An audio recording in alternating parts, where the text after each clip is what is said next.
Saksi, dagsa ang mga fans ni Justin Bieber sa concert ng Canadian pop star sa SM Mall of Asia Concert Ground. Kabilang sa mga nanood ang ilang kapuso celebrities tulad ni na Dingdong Dantes at Marian Rivera.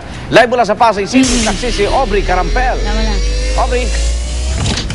Arnold V, katatapos lang ng concert ni Justin Bieber at gaya nga ng inaasahan, dinagsa ito ng believers o yung mga diehard fans ni Justin.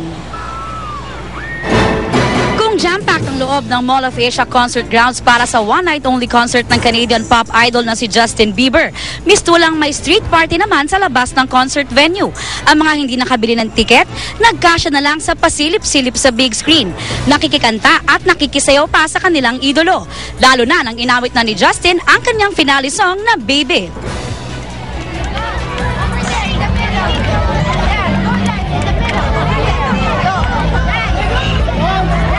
Celebrities hindi rin nagpahuli. Magkasamang nanood ang magkasintahang Marian Rivera at Dingdong Dantes, kasama ang kapatid ni Dingdong na fan ni Justin. Pati na ang magkakapatid na sina Elmo, Frank, Sab at Maxine Magalona. Sobrang nag-enjoy nga raw sila sa concert. Si Sab nga, isa sa mga maswerteng nakita ng malapitan si Justin sa meet and greet kanina bago ang concert. Medyo sobrang pagod siya ngayon. Tapos sabi niya meron siyang throat something. Meron siyang sakit. So nahirapan nata siya tonight. Pagod na pagod siya. Feeling close. Pero sulit. Sobrang Sulit kasi malapit yung seats namin and then and kahit naman yung mga nasa likod nag-enjoy talaga kasi talagang it was a great show. Ang ganda ng mga suot niya, yung performances maganda. Tsaka lahat ng kanta na sikat, talagang kinanta niya. Gaya ng inaasahan, nagdulot naman ng matinding traffic sa paligid ng Mall of Asia pagkatapos ng concert. Live mula dito sa Pasay City, ako si Aubrey Carampel, ang inyong saksi. Sanggol sa China, pinanganak na iisang katawan pero may dalawang ulo. At update naman sa royal couple, honeymoon ni na Prince William at Catherine, Duchess of Cambridge, natuloy na rin sa wakas. Narito po ang report.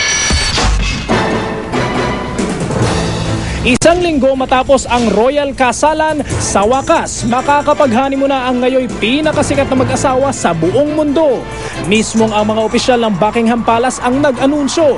Nakaalis na para sa kanilang pulot gata sina Prince William at Catherine, Duchess of Cambridge. Yun nga lang, secret daw kung saan at kung gaano katagal. Mismong sina William at Catherine na raw kasi ang nakiusap na respetuhin ang kanilang privacy. 2 weeks ang hiniling na leave ng prinsipe sa kanyang trabaho bilang search and rescue pilot. Bali-balita naman sa mga pahayagan sa London na posibleng sa Seychelles Islands ang honeymoon. Iisa ang katawan pero dalawa ang ulo. Ito ang kalunos-lunos na kondisyon ng kambal na babaeng ito sa Sichuan province sa China. Ayon sa mga doktor, dicephalus ang tawag sa kanila na isa sa pinakapambihirang uri ng Siamese twin. Na bagamat iisa lamang ang kanilang katawan ay may dalawang spine o gulugod. Kaya naman todo bantay na ang mga eksperto sa kanila lalo pat hirap na sila sa paghinga dahil sa kakulangan ng oxygen. Patuloy na silang sumasailalim sa matinding pagsusuri para malaman kung may iba pa silang deformity. Pinag-aaralan na rin kung ano ang magiging treatment plan para sa kambal. Para sa saksi, Cedric Castillo, nag-uulat. At narito naman po ang mabilis na sulyap sa ibang balita.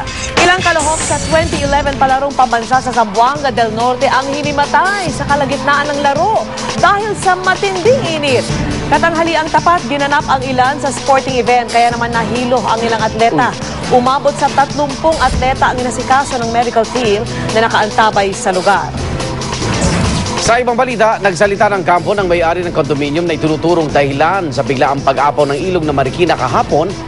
Itinanggi po ng DCCD Engineering Corporation ang aligasyon ni Marikina Mayor Del De Guzman na sinakop daw ng kondominium ang bahagi ng ilog kaya sumigip ang daluyan ng tubig. Ang DCCD Engineering Corporation ang consultant firm na may hawak sa Circulo Verde Condominium sa Bagong Bayan, Quezon City. Samantala, tumangging magkomento ang kampo ng aktor na si Sid Lucero kaugnay ng reklamong attempted homicide with physical injuries laban sa kanya. 2 empleyado ng isang hardware store sa San Juan ang nagsampa ng reklamo matapos umunong manakit at manutok ng screwdriver si Lucero noong linggo ng gabi. Ayon sa mga abogado ni Lucero, ayaw nilang palakihin ang issue at sasagot lamang sila sa mga alegasyon kapag naisampa na ang kaso sa korte. Saksihan sa aming pagbabalik. Vic Soto, Bong Revilla, Tilampang Kapuso Stars. Wagi sa 42nd Box Office Entertainment Awards. Balitang hatid ng isang liga ng katotohanan. Sa sama-sama nating pagiging saksi.